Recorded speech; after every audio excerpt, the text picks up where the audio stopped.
Bismillahirrahmanirrahim. Assalamualaikum warahmatullahi wabarakatuh.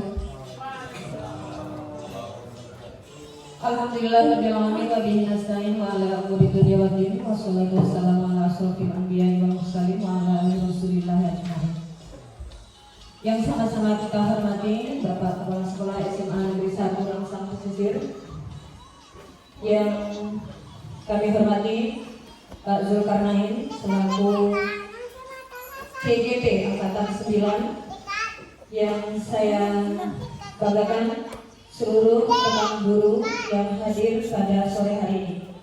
Pertama-tama marilah kita panjatkan puji syukur kita kepada Allah Subhanahu wa taala, yang mana pada sore hari yang berbahagia ini kita dapat berkumpul di ruang majelis guru ini dalam serangkaian acara diseminasi aksi nyata modul 1.4 oleh Pak Zulkarnain, Angkatan CGP Angkatan 9 Kabupaten Kepulauan Meranti.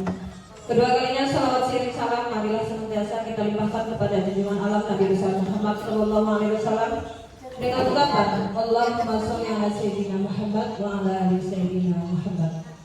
Baiklah, untuk tidak memperpanjangkan mukaddimah, supaya acara kita pada sore hari ini berjalan dengan lancar, marilah sama-sama kita akan membacakan basmalah. Bismillahirrahmanirrahim. Selanjutnya kata sambutan dalam hal ini akan disampaikan oleh Bapak Kepala Sekolah SMA Negeri 1 Rangsang Pesisir. Kepada Bapak Adi, silakan.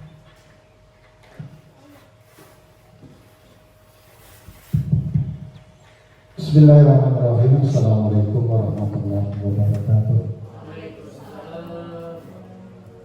Alhamdulillahirabbil alamin.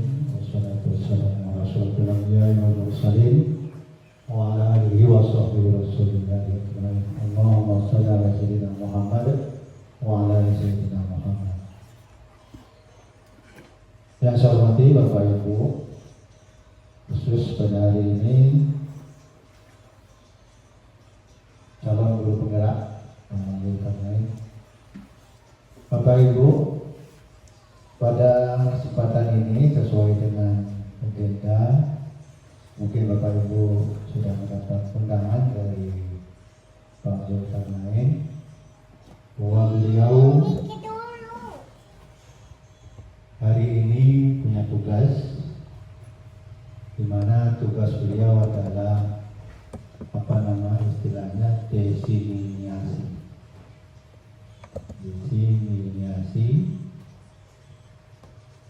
budaya positif.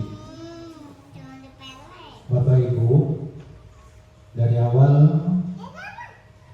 sudah pernah mungkin saya sampaikan bahwa bagaimanapun juga, karena sekolah kita pada tahun ini sudah mengikuti mandiri belajar di dalam pelaksanaan kurikulum Merdeka. Itu artinya semua stakeholder yang ada di sekolah, satuan pendidikan, mau tidak mau, suka tidak suka, kita harus menjalankan IKM itu. Walaupun saya sampaikan tidak semuanya harus kita ikuti, tapi paling tidak minimal item-item yang mungkin bisa kita lakukan dan kita implementasikan di dalam PBM itu harus kita lakukan, dan memang harus kita mulai melakukannya. Apalagi kesempatan itu ada karena kebetulan kawan kita Pak Zulkarnain pada kesempatan ini tengah melaksanakan pelatihan calon guru penggerak, insya Allah sampai bulan April yang akan datang. Ini kesempatan bagi kita untuk belajar dan belajar mengikuti perkembangan dari implementasi kurikulum Merdeka itu.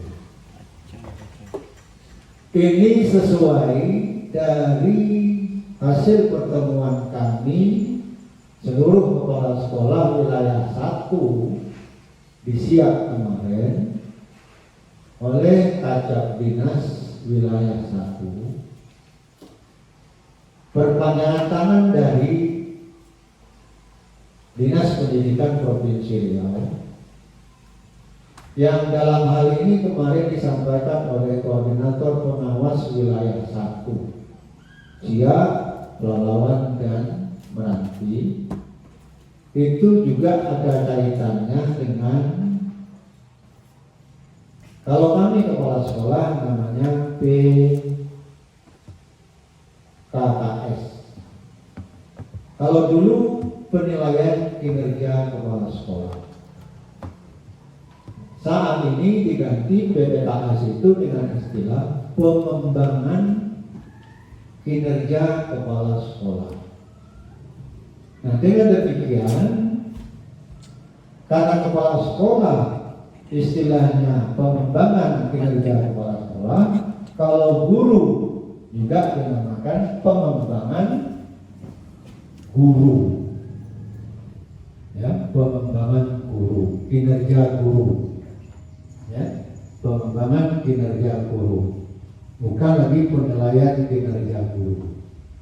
Tapi itulah tujuan akhirnya.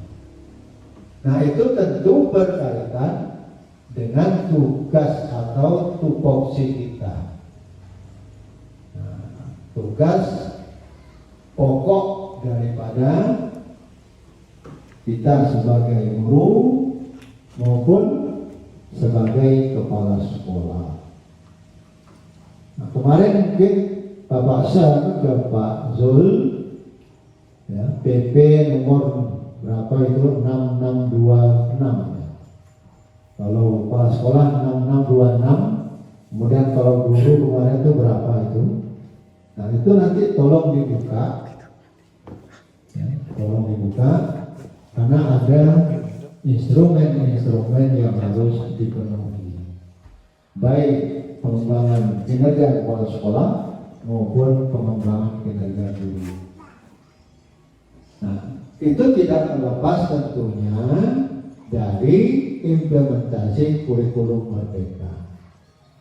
Nah, harapan saya tentu dengan keberadaan calon guru penggerak di sekolah kita ini, kita berharap ya, dengan Pak Zul Karnain untuk minimal mengajak kawan-kawan guru sama-sama melaksanakan, mempelajari ya, implementasi kurikulum Merdeka itu sendiri, karena moto daripada guru penggerak itu adalah bergerak, bergerak, dan menggerakkan.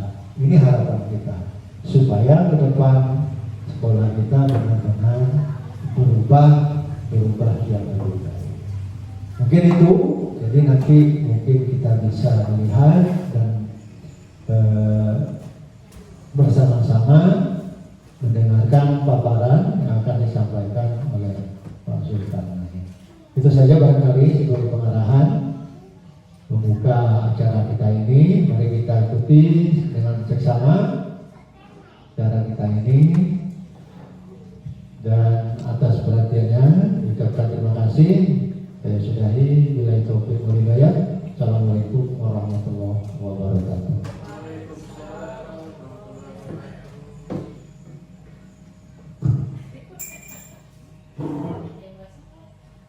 Terima kasih saya ucapkan kepada Bapak Kepala Sekolah SMA Negeri 1 Langsang Pesisir yang telah memberikan kata sambutan atau prakata dari Kepala Sekolah. Selanjutnya paparan dari Bapak Zulkarnain tentang diseminasi aksi nyata modul 1.4 tentang budaya positif. Kepada Bapak Zulkarnain dipersilakan.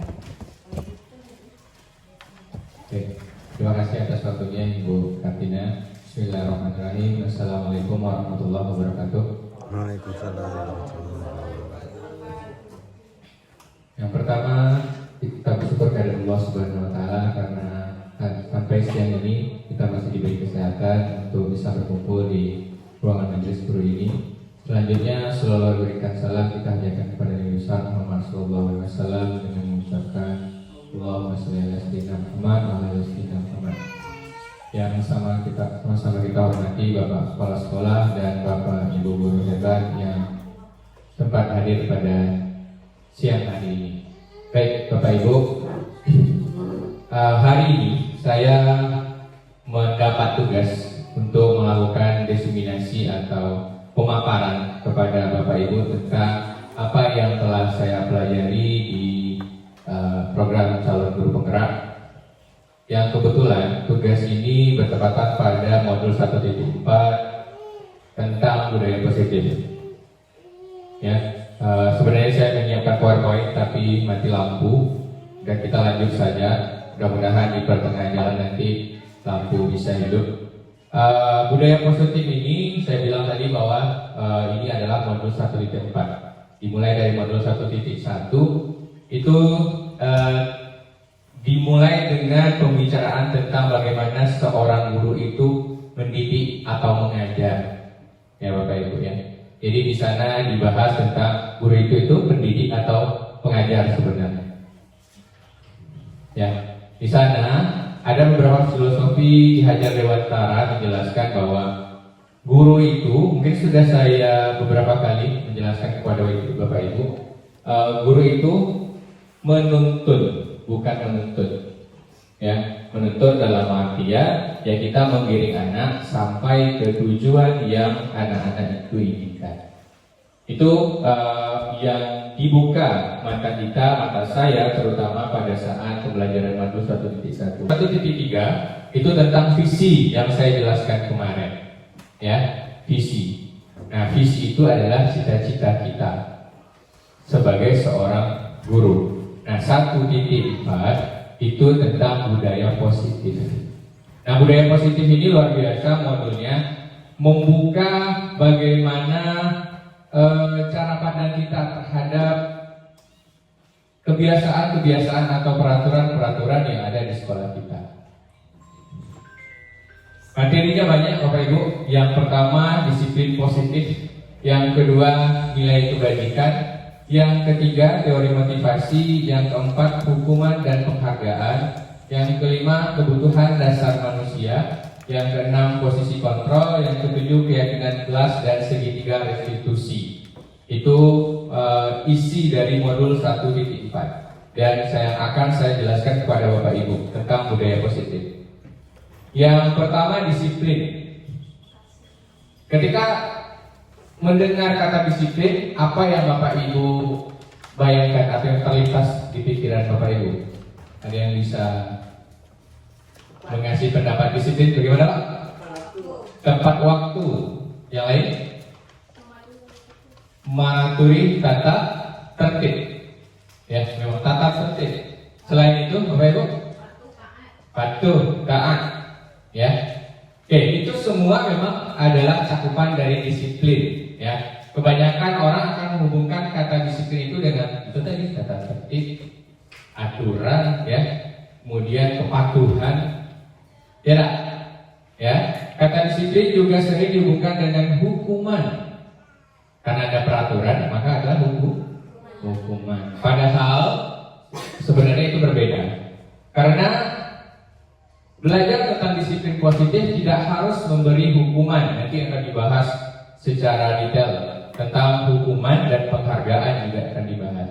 Justru salah satu alternatif terakhir yang dan kalau perlu tidak menggunakan hukuman sama sekali. Oke, disiplin. Saya kemarin sudah menjelaskan di pas upacara bendera. Saya mau coba sama Bapak Ibu sekarang. Saya punya kegiatan, coba lakukan kegiatan, cobalah buka. Ada satu orang nanti saya minta ke depan, tokoh A itu saya mengepakkan tangan, tokoh B mencoba membuka kepala tangan saya.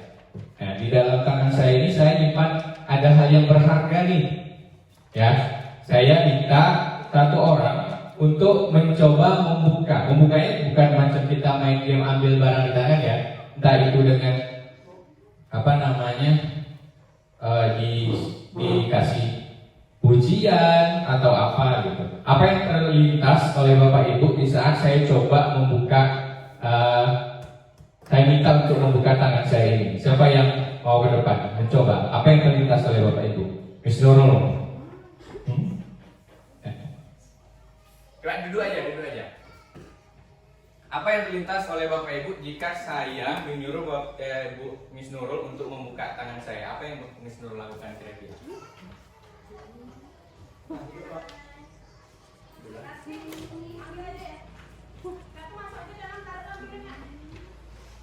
Monggo. Dek, silakan. Bayangkan saya ini murid. Apa yang kira-kira Miss Nurul lakukan ke saya supaya saya ini membuka tangan saya? Kira-kira apa? Apa? I don't know. Coba Bu Yati mungkin apa? Kira-kira apa? Dibujuk kah? Dihukum kah? Diapakan gitu? Diambil dengan nilai. Diambil dengan nilai. Jadi dikasih penghargaan. Terus selain itu kira-kira lebih apa? Kalau menurut saya, apabila seorang siswa menggenggam tangannya, belum ada instruksi dari kita suruh menggenggam kan? Digenggam nih. Jadi saya megang ada sesuatu yang berharga sekarang nih. Sekarang posisi guru kan tidak tahu posisi anak itu menggenggam, tidak disuruh kan? Tentu kita mendatangi anak tersebut dan ingin tahu apa yang dilakukan anak tersebut.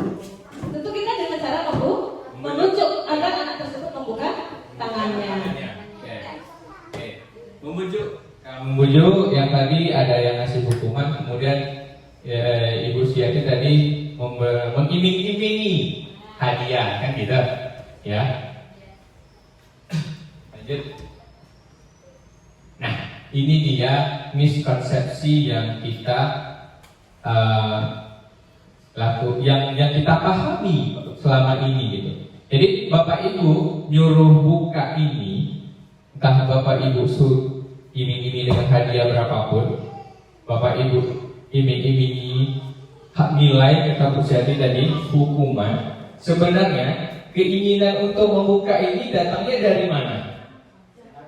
Dari hati anak itu sendiri. Makanya di sini ada miskonsepsi tentang teori kontrol, bahwa ilusi bahwa guru itu dapat mengontrol murid. Itu ilusi. Ilusi itu hayalan saja. Yang sebenarnya yang mengontrol dirinya tetap dirinya itu sendiri. Orang yang menggenggam tangan tadi tetap dia yang akan mengontrol genggaman tangannya itu. Kemudian ilusi bahwa semua kritik dan membuat rasa bersalah mampu menguatkan karakter. Selanjutnya, ilusi bahwa semua penguatan positif, efektif dan bermanfaat. Yang terakhir, ilusi bahwa orang dewasa berhak untuk memaksa. Ya, semua ini adalah ilusi bahwa kita seorang guru, orang dewasa dapat mengontrol atau memaksa anak-anak kita. Ilusi. Tapi sebenarnya adalah kontrol diri ada kepada anak itu sendiri. Lanjutkan. Nilai kebajikan. Kalau nilai kebajikan, apa yang terlintas dalam pikiran Bapak Ibu? Kebajikan.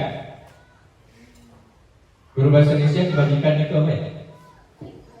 Kebaikan, kebenaran ya, yang ada dalam diri orang itu sendiri, dan dia itu kebajikan ya. Nilai kebajikan itu sifat-sifat positif manusia yang merupakan tujuan mulia yang ingin dicapai setiap individu. Salah satu yang sedang digalak-galakkan atau digalak-galakkan adalah nilai profil pelajar Pancasila. Itu yang ingin kita terapkan kepada semua peserta didik di seluruh Indonesia untuk saat ini. Maka nilai-nilai ini yang pasti akan kita kedepankan di sekolah. Selanjutnya teori motivasi. Bapak Ibu silakan baca, ada 3 teori motivasi. Yang pertama, menghindari hukuman. Ya, yang kedua, mendapat penghargaan dari orang lain. Yang ketiga, menjadi orang yang lebih baik dengan menghargai diri sendiri dengan nilai-nilai yang mereka percaya. Ini yang 2 ini tadi sudah kita bahas di saat genggaman tadi, bahwa ada motivasi dari luar. Yang pertama hukuman, yang kedua penghargaan. Itulah tadi yang saya bilang ilusi tadi itu, ya, seseorang akan melakukan sesuatu kalau ada 3 ini. Nah, sekarang kira-kira di anak kita di SMA Negeri 1 Rangsang Pesisir, yang mana yang kira-kira yang paling banyak teori motivasi yang ada pada anak-anak sekarang? Menurut Bapak Ibu yang mana? Yang kita kasih tugas, anak itu kerjain tugas, kira-kira teori motivasi yang mana yang sekarang ada pada anak-anak kita? 1. Selain itu, yang kedua ada sebagian anak yang kedua. Ya, yang ketiga kira-kira ada ya? Dia yakin mengerjakan tugas itu karena saya ingin dan saya butuh tugas ini butuh supaya saya paham gitu. Mungkin ada ya. Sekarang saya cerita dari fasilitator saya dan di LMS, ada satu guru SD kelas 1 atau 2 saya lupa. Dia ingin membudayakan budaya antri masuk kelas dan keluar kelas. Gitu. Jadi dia awalnya anaknya tuh langsung masuk semua, berebutan, kadang teriak-teriak, kemudian keluar gitu juga. Kemudian dia membuat peraturan yang tertib mendapat bintang. Ya, jadi anaknya yang tertib mendapat bintang 1, bintang 2, bintang 3. Nah, jadi ternyata itu efektif. Rapi anak-anaknya, baris anaknya masuk, baris anaknya keluar. Suatu saat guru yang melakukan itu sakit. Ya, sakit ini tadi digantikan oleh guru lain. Ternyata yang terjadi adalah di saat guru itu tidak datang, anak-anaknya tetap lari sana lari sini juga, masuk berebutan juga karena tidak ada bintang ini tadi. Ya, jadi ini teori motivasi nomor berapa dari cerita saya, Bapak Ibu? Nomor 2. Karena ada penghargaan. Penghargaan ini tadi adalah motivasi dari luar. Ya, jadi tidak ditanamkan oleh gurunya tadi. Memang anaknya kalau ada hadiah itu tertib. Tapi kalau tidak ada hadiah, anaknya kembali tidak tertib karena tidak ada penanaman di dalam diri oleh guru, sehingga kalau tidak ada hadiah tidak bisa tertib lagi. Seharusnya kita jadi seorang guru, kita tanamkan betul nilai-nilai yang mau kita tanamkan itu, sehingga anak-anak itu merasa kalau nilai itu penting, hal itu penting, jadi dia melakukan dengan baik. Selanjutnya, kebutuhan dasar manusia. Nah, ini Bapak Ibu juga kita harus analisis kepada anak-anak kita. 5 kebutuhan dasar manusia. Yang pertama, kebutuhan hidup atau survival. Yang kedua, cinta dan kasih sayang. Yang ketiga, kebebasan. Keempat, kesenangan. Dan 5, kekuasaan. Jadi, kita harus analisis yang kebutuhan bertahan hidup itu yang mana ya untuk anak kita? Yang mana Bapak Ibu? Makan, betul. Jadi pagi guru jam pertama pasti punya masalah misi belum sarapan, ya tak? Atau 2 jam pertama itu 15 menit sebelum tarik Pak, kasihlah waktu dulu Pak. Nanti masuk jam kedua kami sarapan dulu Pak, ya tak? Kita harus paham itu ternyata. Jangan langsung marah karena dia punya kebutuhan bertahan di itu, gitu. Ya, betul. Jadi kita menanamkan nilai itu bahwa sarapan itu jangan di jam sekolah. Ya, sarapan pagi dulu. Ya, itu adalah kebutuhan kalian. Itu yang harus kita tanamkan. Ya, baru bangun tidur ya. Tapi ya itu tadi kebiasaan di rumah juga membuat anak-anak kita ini menjadi ya lambat bangunnya segala macam ya. Yang pasti kita sudah tahu bahwa itu memang kebutuhan dia. Kita harus ya sedikit banyaknya memberi keringanan. Selanjutnya cinta dan kasih sayang. Kalau anak yang kurang atau kebutuhan cinta dan kasih sayangnya kalau kurang macam mana Bapak Ibu kalau dalam kelas? Cari perhatian.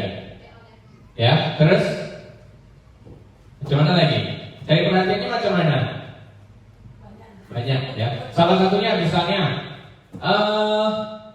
kita kasih tugas, dia nggak jawab. Tapi kalau kita kesana, nah yuk, jadi yuk, nah disayang-sayang dulu, nah ditimbang-timbang dulu, ya kan? Baru dia ngerjain. Nah ini anak yang butuh perhatian dan kasih sayang ini. Ya, yang itu sebenarnya kita harus penuhi tak kira-kira? Sebagai guru kita penuhi tak kira-kira? Penuhi, tapi ada batasnya. Jangan setiap hari nak iya aja terus diperhatikan kan gitu ya. Jadi ada caranya. Kemudian yang ketiga, kebebasan. Kalau kebebasan yang seperti apa? Kalau di sekolah kita Bapak Ibu yang seperti apa yang kebebasan itu? Yang kebutuhan kebebasan dalam proses belajar. Kalau pakai sendal, kalau bebas itu bebas dia. Nah, betul Bu, keluar masuk. Itu menandakan kalau dia di dalam mungkin bosan, ya. Jadi dia ingin suasana baru segala macam, dia bebas, kebebasan, ya. Kemudian kesenangan, apa nih? Nah istirahat, Nah jam olahraga paling suka nih anak-anak yang begini nih, olahraga paling suka. Ya. Kemudian kekuasaan. Ya kalau yang kekuasaan, kalau anak yang kebutuhan dasar dia itu kekuasaan yang mana Bapak Ibu? Yang mana tuh? Kalau dalam kelas belajarnya gimana caranya tuh? Orang dia itu menunjukkan kekuasaan dia, hebatnya dia, itu anaknya. Kalau dikasih kesempatan guru untuk ngomong, yang ngomong tuh dia lah. Nah itu anak yang kebutuhan dasar yang kurang itu adalah kekuasaan. Kita sebagai guru harus menganalisis atau mana anak yang dari kebutuhan 5 kebutuhan dasar manusia ini mana yang dia tinggalkan, mana yang dia kurang, mana yang dia yang dibutuhkan. Ya, di situ kita nanti bisa membuat pembelajaran yang sesuai dengan kebutuhan dia. Itu masuk nanti ke pembelajaran berdiferensiasi. Ya, kebutuhan ini yang akan kita penuhi dalam proses pembelajaran. Nama pembelajarannya adalah pembelajaran berdiferensiasi. Ya, mau tidak mau kita harus memenuhi 5 kebutuhan ini. Ya, selanjutnya, nah ini 5 posisi kontrol guru. Ada penghukum, pembuat rasa bersalah, ada teman, ada pemantau, dan ada manajer. Kira-kira kita di mana sekarang? Saya jelaskan, kasih sedikit gambaran satu persatu. Penghukum ini guru yang dari kata-katanya udah tahu ya, berarti yang menghukum, yang killer, yang menghukum dengan nada tinggi, ya, dengan emosi, dengan kata-kata kasar kadang, itu adalah guru yang posisi kontrolnya penghukum. Yang kedua, pembuat rasa bersalah. Dia tak marah, Ya, dia tak marah, tapi bahasanya itu gini. Nah, janganlah gitu. Nanti kamu mau jadi apa? Bahasanya gini. Kamu mau jadi apa besok? Kalau kamu tak buat tugas ini, nilai kamu ini kosong loh. Jadi dia tak marah, cuma membuat anak itu jadi merasa rendah, merasa bersalah. Kadang kalau sudah begitu, kadang anak itu emosi jadi, kan gitu. Kemudian teman, nah teman ini positif. Ya, anak itu akrab, dekat dengan gurunya, dekat dengan kita, ya, dekat dengan anaknya. Tapi ini ada negatifnya. Nanti kita bahas negatifnya. Selanjutnya pemantau. Nah, pemantau ini dia tidak pemarah, dia tidak membuat anak rasa bersalah, tapi ikut aturan. Kita punya aturan di sekolah ini harus dipatuhi. Harus ikut dengan undang-undang yang ada di sekolah ini. Ada 10 dia hafal tuh. Jadi harus sesuai rules, sesuai peraturan gitu. Nah, ini pemantau. Ya. Kemudian manajer. Nah, ini ia posisi, istilahnya posisi tertinggi. Guru yang posisi manajer ini dia menyelesaikan masalah siswa dengan memberikan nilai positif kepada siswa. Siswa itu dapat nilai positif. Anak ini salah, tapi anak ini mendapatkan nilai positif. Ya, pemantau ini, manajer ini biasanya melakukan penyelesaian masalah dengan segitiga restitusi. Nanti terakhir kita bahas segitiga restitusi. Oke. Kira-kira Bapak Ibu kita kebanyakan posisinya di mana kalau kita?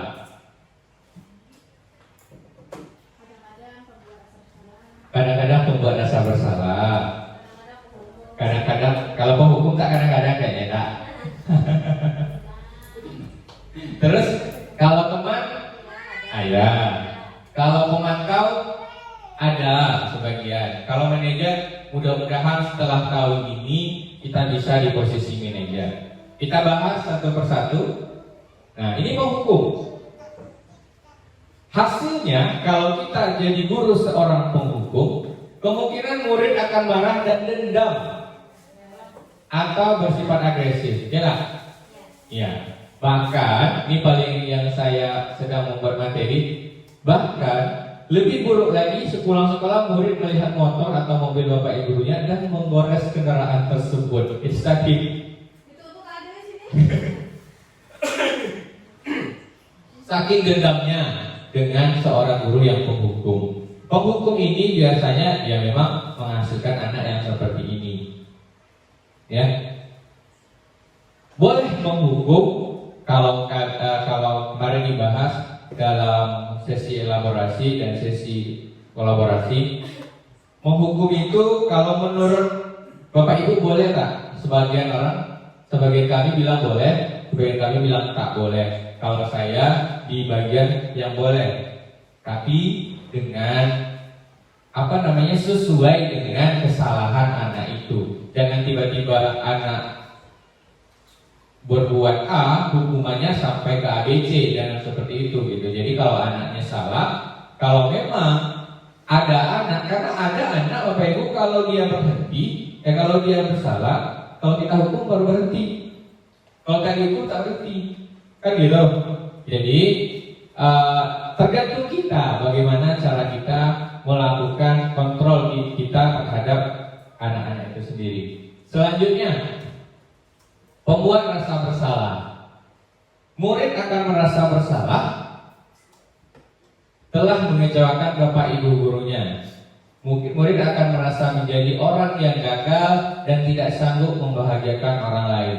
Jadi ada sedikit penanaman trauma untuk anak-anak yang kita sebagai guru dalam posisi pembuat rasa bersalah ini.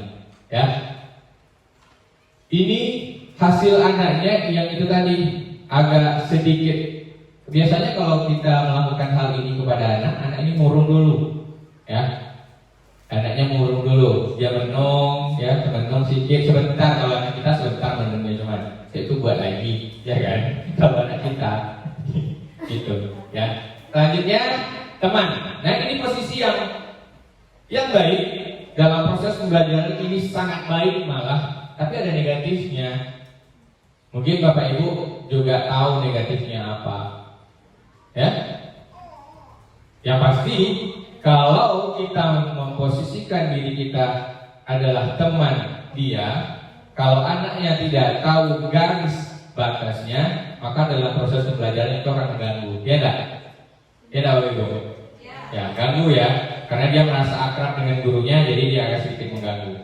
Kemudian dia akan baik, ya, dia akan baik sama guru yang dia akrab aja. Ya, kalau gurunya misalnya ada anak yang akrab dengan saya, dia baik dengan saya. Tapi kalau saya guru lain aja, nanti dia kembali dengan kelakuan dia yang awal. Ya, milih istilahnya. Ya, ini kalau kita memposisikan diri sebagai teman, ya. Kemudian di sekolah dia akan ngadunya ke guru itu, sehingga nanti ada perpecahan ujung-ujungnya juga, ya kan? Nah itu kalau kita memposisikan diri sebagai teman. Selanjutnya pemantau, ya. Pemantau ini dia memberi konsekuensi langsung terhadap anak. Kalau di sini contohnya anak itu tidak membuat tugas, maka guru itu akan memantau anak itu sampai tugasnya selesai. Langsung dikerjakan di tempat tugasnya yang tidak buat itu sampai tugasnya itu selesai. Jadi jam istirahat dipakai. Ya, ini guru yang memegang aturan ketat, tapi dia mengasih tahu karena konsekuensi kalian apa? Kamu tidak pakai sepatu. Kira-kira kalau pakai sepatu di aturan sekolah kita gimana? Nah, itu dia bahasanya. Dia tak marah, cuma kalau pakai sepatu tali putih, sekolah kita aturannya gimana? Nah, buku kasus, masuk buku kasus. Buka sepatu Pak, ya udah buka sepatu. Berarti selama di sekolah kamu tidak bisa pakai sepatu. Gitu, ya. Begitu seorang pemantau. Selanjutnya manajer. Nah ini dia yang posisi yang istilahnya topnya, ya. Posisi manajer, suara guru sebaiknya tulus, ya tulus, tidak perlu marah, tidak perlu meninggikan suara, apalagi menunjuk-nunjuk, ya. Posisi manajer ini mengembalikan tanggung jawab pada murid untuk mencari jalan keluar masalahnya, tentu dengan bimbingan guru. Jadi di sini posisi gurunya itu nanti akan kenapa Bu? Tak bisa. Ya. Kita dicoba. Ada beberapa anak mungkin yang bisa kita terapkan ini, ya. Tapi kalau di anak kita lah, kalau ada beberapa orang yang saya rasa kalau anak itu bermasalah bisa dilakukan dengan posisi kita yang seperti ini, itu bisa manajer ini. Jadi anak itu nanti diproses, salahnya dia itu, anak itu merasa bersalah itu tidak apa-apa. Saya tahu saya salah, kemudian saya akan memperbaikinya dengan cara ini. Yang menentukan cara memperbaikinya itu adalah anak itu sendiri, bukan gurunya. Kamu kalau salah ini konsekuensinya enggak, tapi anak itu yang menentukan atau mencari jalan keluarnya sendiri. Itu posisi manajer. Selanjutnya keyakinan kelas. Sampai di sini ada pertanyaan Bapak Ibu? Ada pertanyaan sampai di sini? Materinya terparet. Ada, tapi paham ya, nyangkut ya. Sekarang keyakinan kelas. Mengapa keyakinan kelas? Mengapa tidak peraturan? Sebenarnya ini kelas dan sekolah ya, tapi saya di sini buat kelas saja. Mengapa keyakinan kelas? Mengapa tidak peraturan? Kenapa kira-kira Bapak Ibu? Nah, ini dua contoh. Mengapa kalau kita naik motor itu helm itu wajib digunakan? Menjaga keselamatan. Ya kita peraturan ini dibuat oleh siapa? polisi ya, taruhlah polisi. Tapi kita yakin nggak kalau ini benar? Yakin nggak kalau kita ini benar? Yakin ya? Yakin nggak kita benar? Nah ini keyakinan, gitu. Bahwa kita yakin kalau itu tuh benar-benar nilai yang baik. Kemudian, mengapa kita memiliki peraturan menggunakan masker dan mencuci tangan setiap saat? Awalnya dulu pas corona disuruh pakai masker dan cuci tangan karena belum yakin, kita tak buat kan? Apalagi awal-awal tiba-tiba menteri ini bilang tak usah pakai masker katanya gitu. Kita tambah tak yakin kalau pakai masker itu dapat menghambat corona, ya kan? Tak yakin kita. Kemudian setelah semua terjadi, yakin kita kalau pakai masker dan cuci tangan itu adalah pencegah penyebaran COVID. Iya.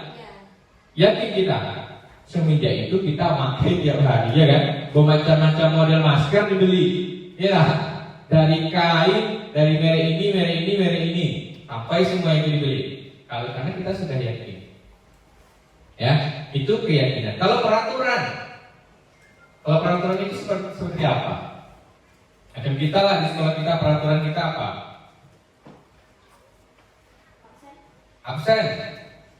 Absen kenapa? Kalau peraturan itu kan tak perlu disepakati oleh orang lain. Nah, kalau peraturan tidak perlu disepakati orang lain, ya kan? Yang buat pihak sekolah aja kan gitu. Kalau istilahnya di kelas, kalau Bapak Ibu, Pak Pandi, peraturan di kelasnya macam mana pas belajar? Jangan keluar sampai 2 orang. Yang keluar sampai 2 orang.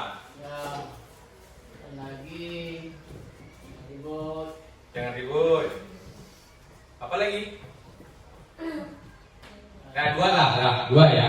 Ini Bapak Pandi buat kesepakatan anak atau Pak Pandi langsung ngomong. Pokoknya sama Bapak, Serhat jangan 2 kali. Serhat, permisi jangan 2 kali. Jangan ribut. Ini Pak Pandi yang menyampaikan atau persetujuan anaknya? Sama menyampaikan ya. Sama, saya juga. Kalau saya banyak lagi. Permisi cuma boleh 1 kali. Yang laki-laki cuma boleh 1 orang, yang cewek boleh 2 orang. Ya. Kemudian kalau terlambat bolehnya cuma 5 menit.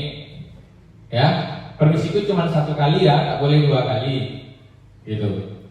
Banyak lagi peraturannya. Tapi ternyata yang kita lakukan itu bisa dilakukan anak. Bisa, tapi kita ingatkan tak? Ya kan? Tunggu, peraturan kita apa? Yang di luar masih tidak ada loh. Nanti kamu keluar. Ya? Anak-anak itu tidak meyakini itu kalau peraturan itu benar. Ya, makanya itu namanya peraturan. Peraturan itu dibuat oleh salah satu pihak. Keyakinan kelas dibuat oleh 2 pihak. Nah, ini keyakinan kelas.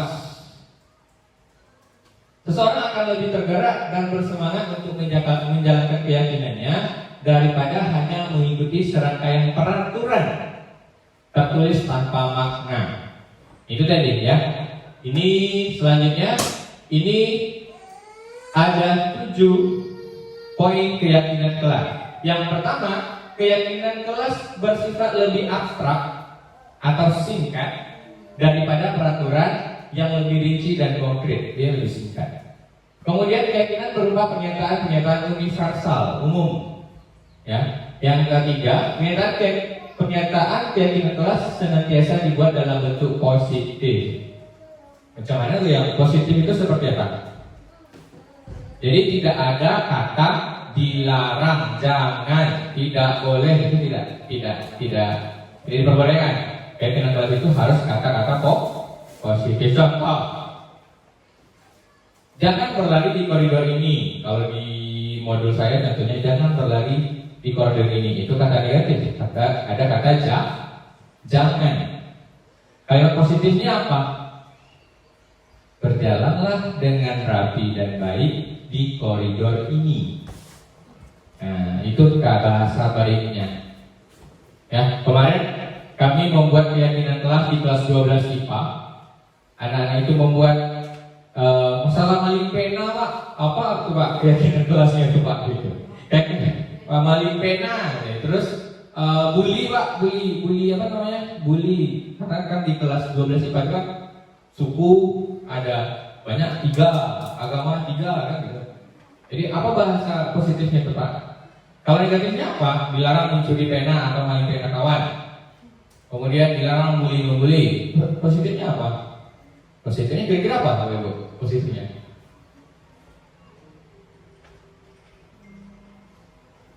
Kalau membuli bahasa positifnya apa? Ada yang tahu nggak? Iya, bahasa positifnya untuk keyakinan kelasnya apa?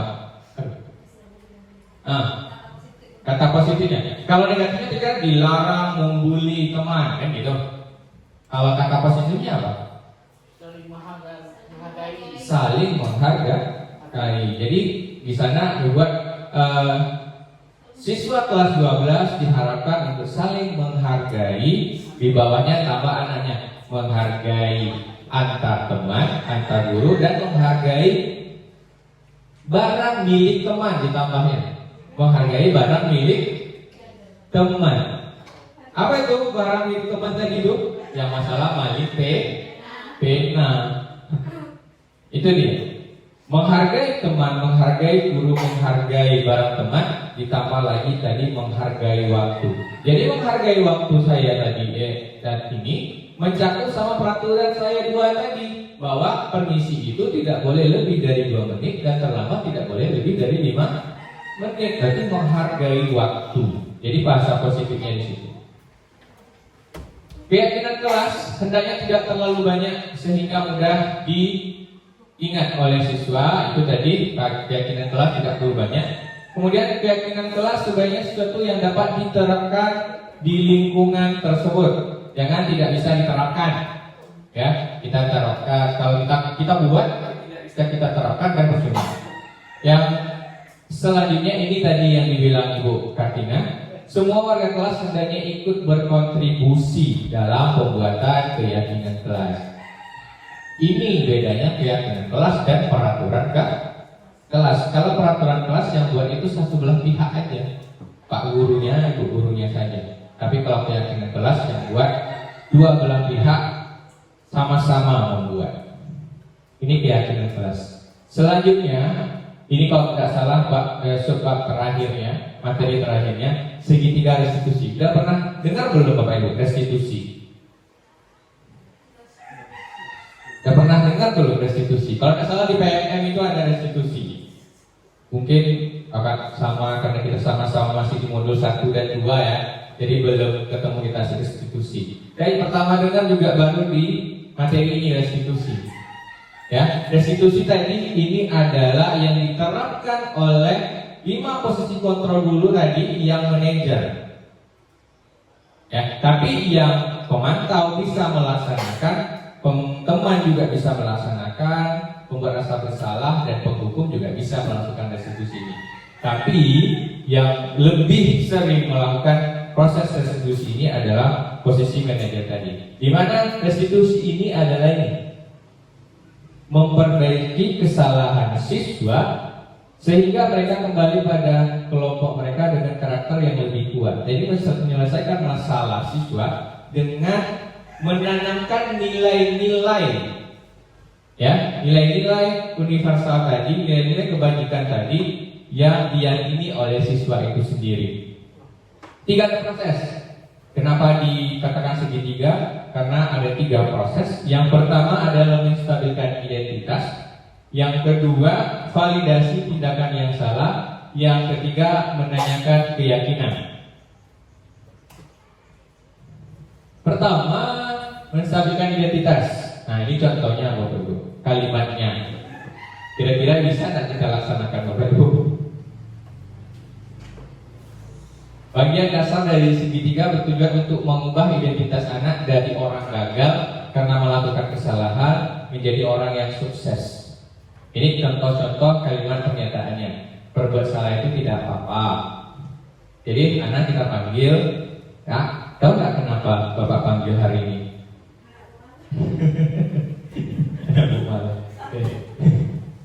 Nah, misalnya saya kasih sini tadi Bu, ya. Jadi buat salah itu nggak apa-apa, bapak juga dulu pernah salah gitu, istilahnya baik-baik itu kita ya. Kemudian kita memposisikan sehingga dia itu merasa bersalahnya itu kurang gitu loh. Dia salah tapi merasa tidak bersalah. Kemudian baru kita validasi tindakan yang salah itu tadi. Kita tanya, tadi kenapa? Ya, tadi kenapa? Ini salahmu. Ini dia bu. Jadi dia ngasih kenapanya, dia kasih di sini di proses ini. Kemudian, padahal kamu bisa melakukan yang lebih buruk lagi ya. Gitu. Istilahnya kita masih menganggap dia itu tak salah. Untung kamu bisa kontrol diri. Coba tadi tak kontrol, gitu. Mungkin kita tumbuk udah tuh kan gitu. Kan kita kita sadarkan dia rasa bersalahnya itu istilahnya dah menunjukkan kalau dia itu salah nih. Tapi untung kamu tidak melakukan kesalahan yang lebih banyak. Baru yang tahap terakhir kita menanamkan nilai-nilainya. Ya, kita menanamkan nilai-nilainya. Kita mencari solusi dengan persetujuan dengan siswa tersebut. Jadi anaknya setuju, kitanya juga setuju. Solusinya apa kira-kira? Gitu. Pakai sepatu putih tadi, pakai sepatu putih. Kenapa? Your iPhone is charging. Apa? Your iPhone is charging. Gitu. Ya, apa konsekuensinya? Kalau kamu tidak bisa mengubah mengganti sepatu kamu hari ini, jadi apa yang kamu lakukan? Buka sepatu aja bu, taruh di kantor aja sepatunya bu. Nah, itu konsekuensinya. Jadi anak itu merasa dirinya salah, tapi membuat solusinya sendiri, meminta peran anak itu untuk mencari solusi atas kesalahannya itu sendiri. Itu dari proses segitiga restitusi. Jadi memang banyak yang sabar. Ya, kasus kita kan gak banyak ya. Padahal ada yang paling super, yang memang kitanya sendiri menanggapinya udah emosi, tapi harus dilakukan dengan segitiga restitusi. Ya, kalau tidak bisa ya segitiga restitusi ini sebenarnya harus dilaksanakan karena supaya anak kembali ke kelompoknya dengan pribadi yang lebih baik lagi, gitu. Oke, ini pemaparan dari saya tentang budaya positif, Bapak Ibu. Kalau Bapak Ibu ada tanggapan atau pertanyaan, saya persilahkan. 1 atau 2, silakan. Kalau ada yang ingin ditanyakan, kalau ada yang tidak paham, gitu, silakan Bapak Ibu.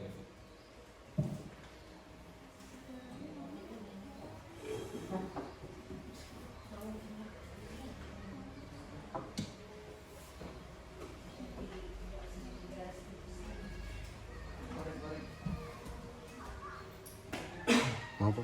Ada? Tak ada? Tak ada Bapak Ibu. Ini antara paham betul atau tak paham sama sekali. Oke, jadi Bapak Ibu di pendidikan CGP ini memang menurut saya kita dilatih buat menerapkan kurikulum merdeka.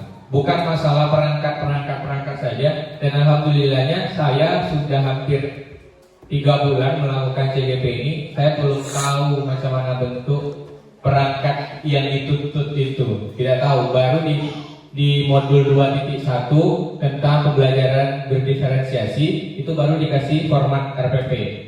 Baru 2 hari lalu kalau tidak salah dikasih format RPP. Jadi saya tugas selanjutnya ini membuat RPP diferensiasi. Mudah-mudahan bisa saya memberikan ilmunya kepada Bapak Ibu juga. Tapi dari 2 bulan ini sedikit banyaknya pola pikir saya tentang kurikulum merdeka ini, kita memang harus menghamba betul lah istilahnya kepada siswa. Kita harus cari tahu dulu 5 kebutuhan tadi anak kita tuh butuh apa. Kita cari dulu, namanya kita melakukan asesmen diagnostik dulu ya. sumatifnya, kemudian kita melakukan pelajaran seperti apa, kita cari kontrol kita di mana, kontrol penghukum itu dikurang-kurangi, boleh Bapak Ibu, penghukum boleh, monggo, tapi jangan tidak sesuai dengan apa yang dilakukan siswa itu. Jadi tidak terjadi dikit gurunya siswanya langsung dihukum kan kayak gitu. Jadi kita sama-sama memperbaiki diri kita. Tadi ada beberapa hal positif yang saya sampaikan, mudah-mudahan Bapak Ibu bisa menerima dan bisa menerapkan juga. Nanti kalau misalnya butuh materinya saya kirim, karena mungkin apa tadi saya posisi kontrol mana tadi pengertiannya apa tadi ya, monggo saya kirim nanti. Tapi di sini kalau Bapak Ibu ada pertanyaan, saya silakan kasih waktu untuk bertanya.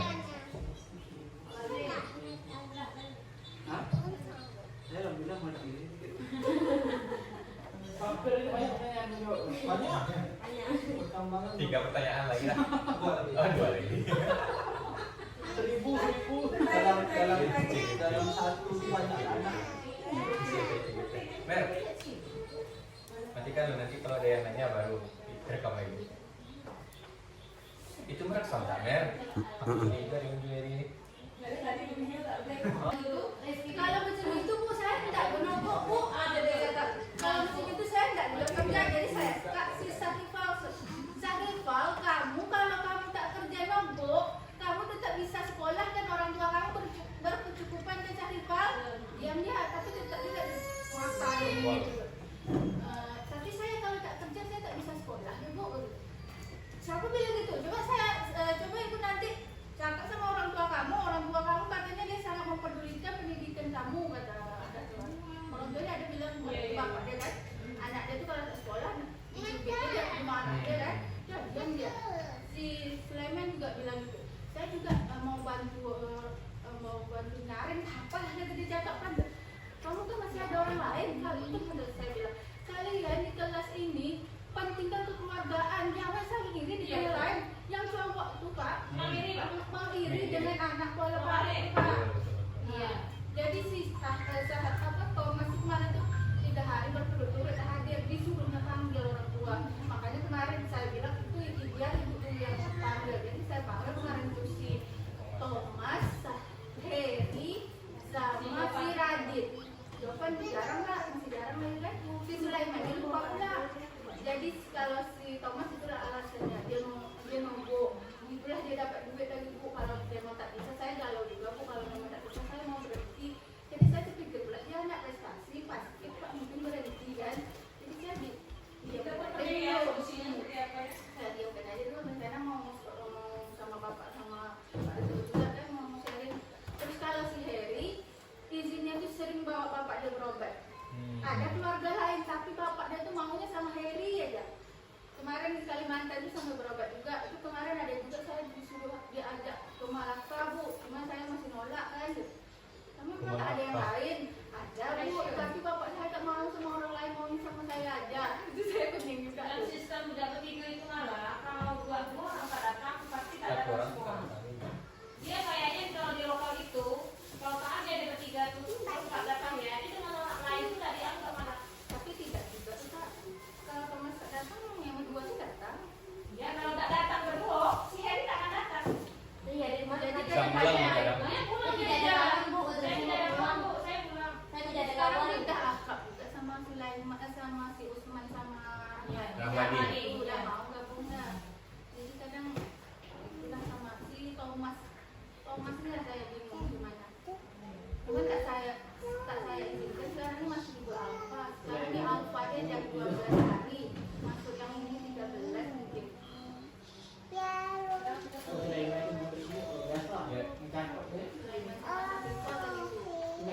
Buat dia kalau itu saya mau ini Bu, ini Bu.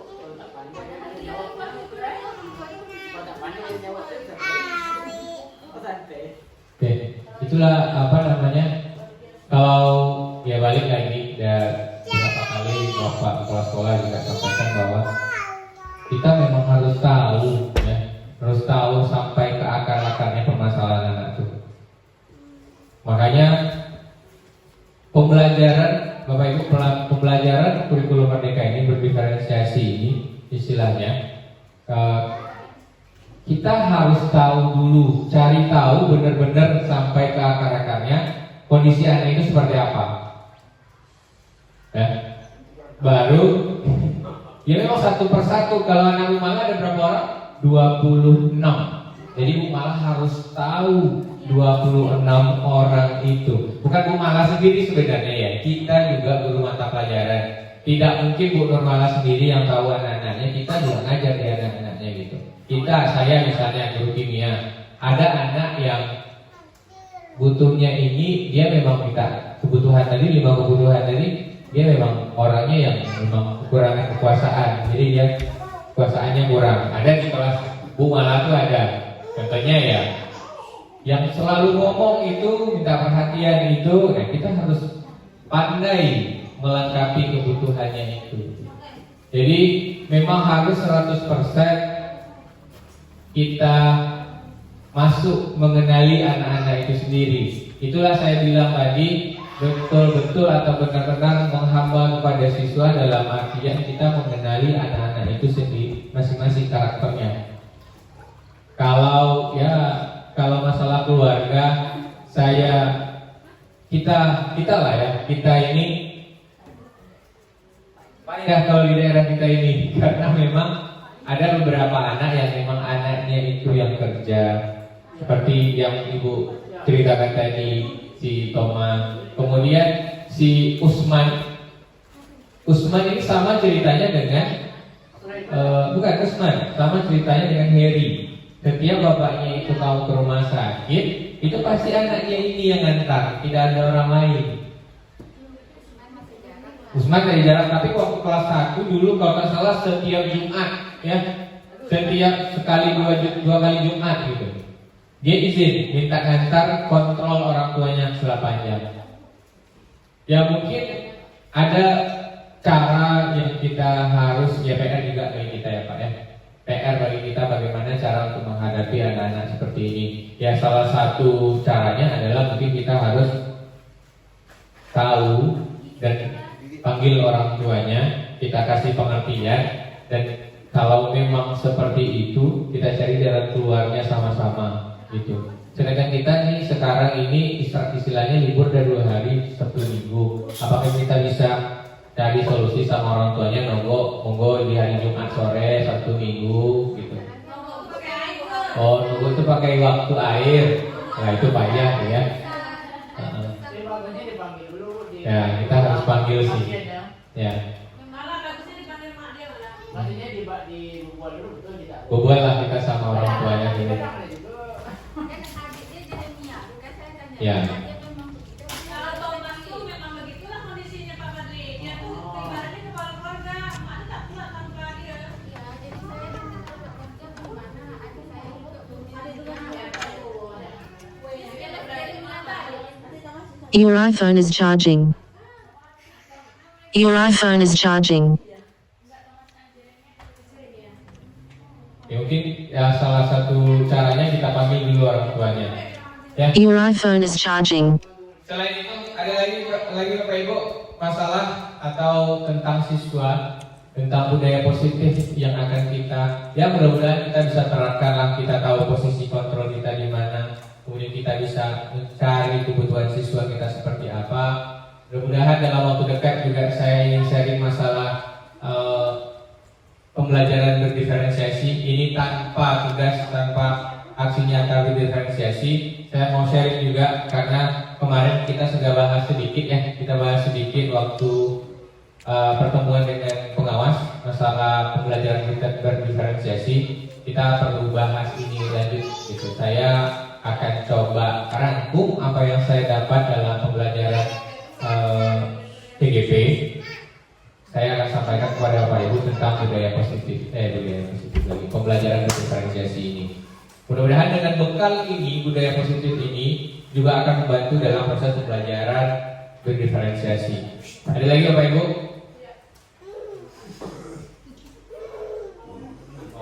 Silakan bukan ini. Ada mikrofon situ kan?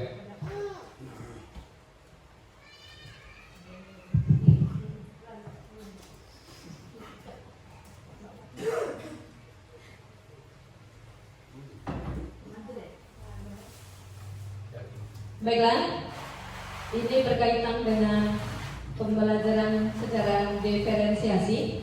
Bagaimana seandainya kita duduk bersama melaksanakan atau membuat RPP diferensiasi itu seperti apa? Biar seragam, mulai dari identitas pertama, identifikasi pertama sampai akhir. Jadi kita paham semua satu kelas, satu sekolah itu seragam. Jadi tidak ada satu ini bentuknya seperti ini, bentuk satu seperti ini. Jadi kita seragam kolektif semuanya melaksanakan RPP seperti itu. Boleh. Insya Allah kita akan lakukan. Saya sekarang sedang proses pembelajarannya. Buat formatnya dulu. Saya cek formatnya dulu. Yang saya dapat itu saya coba buat. Karena kebetulan tugasnya membuat RPP berdiferensiasi. Setelah itu kita akan coba bahas di forum di sekolah kita. Mudah-mudahan kita mulai belajarlah kita menerapkan pembelajaran berdiferensiasi. Sebenarnya pembelajaran berdiferensiasi ini sudah kita laksanakan mungkin Bapak Ibu Bapak Ibu mungkin sudah melaksanakan itu. Cuman mungkin belum 100% karena berdiferensiasi itu kan ada tahap-tahapannya, ada pembagian diferensiasi itu yang mana saja, ada pembahasannya, ada diferensiasi konten, ada diferensiasi proses, sama diferensiasi produk, ada 3. Jadi yang baru kita laksanakan baru diferensiasi produk aja mungkin ada anak yang pandai ini, pandai itu kita buat. Ada proses misalnya seperti anak yang di kelas 11 IPS, Pak Fadli sekarang kita melakukan itu. Rian dipanggilnya ditambah ekstra pembelajaran sama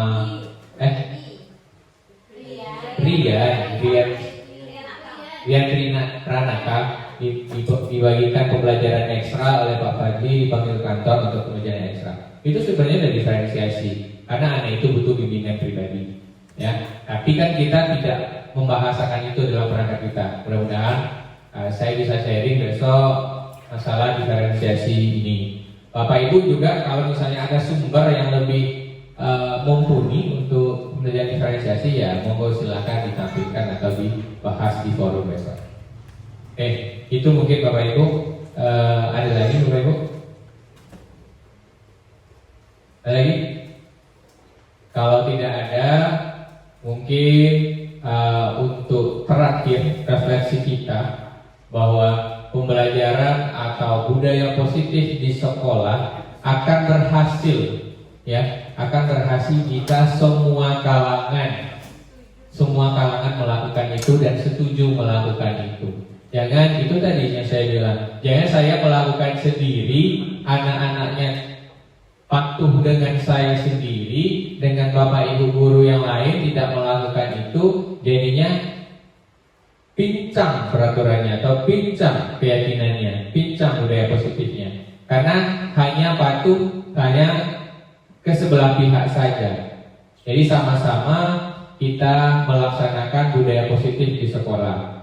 Dan mungkin Bapak Ibu ada ide tentang penerapan budaya positif. Seperti ada beberapa sekolah yang menerapkan sekarang 5S: senyum, sapa, salam, sopan, santun. Senyum, sapa, salam, sopan, dan santun. Jadi caranya yang saya lihat berbagai aksi nyata, anak-anak itu gurunya udah standby sebelum masuk kelas, gurunya udah standby depan pintu, anaknya udah salam gitu, dari istirahat salam, masuk duduk. Sebelum istirahat juga nanti gurunya berdiri di depan pintu salam. Itu kemudian biar anak-anak terbiasa pagi itu guru piketnya entah itu di video itu guru piket, entah memang guru yang hadir pada hari itu, dia standby kemudian salam gitu. Setiap ketemu salam begitu. Itu penerapan budaya positif yang dilakukan oleh saya lupa sekolah mana.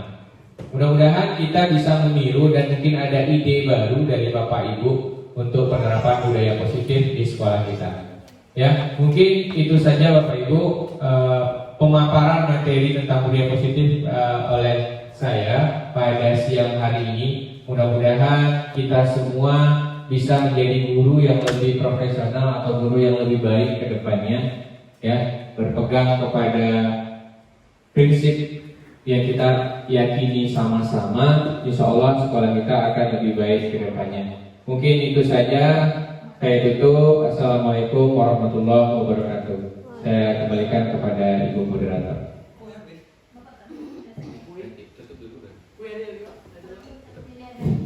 Terima kasih kami ucapkan kepada Pak Zulkarnain yang telah memaparkan tentang diseminasi aksi nyata modul 1.4 tentang budaya positif. Mudah-mudahan apa yang telah disampaikan beliau ada manfaatnya bagi kita calon-calon guru hebat. Saya selaku pembacara, mohon maaf atas segala kesalahan. Akhirul kalam, wassalamualaikum warahmatullahi wabarakatuh.